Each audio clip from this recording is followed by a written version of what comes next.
Gece denizleri siz çöktüğünde ölüler fısıldar ismini sessizce. Saklanır hainler, alçaklar gölgen bile görülünce.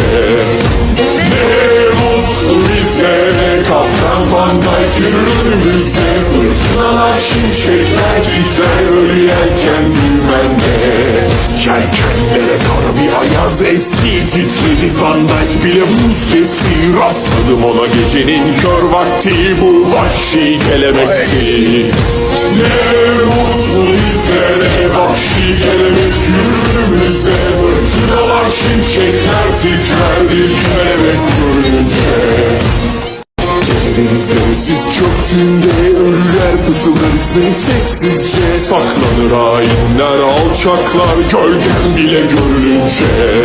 Ne mutlu bizlere, Kaptan Van Dyke'ın önümüzde. Fırtınalar, şimşekler titrer, ölü yelken dümende. Yelkenlere kara bir ayaz esti, titredi Van Dyke bile buz kesti.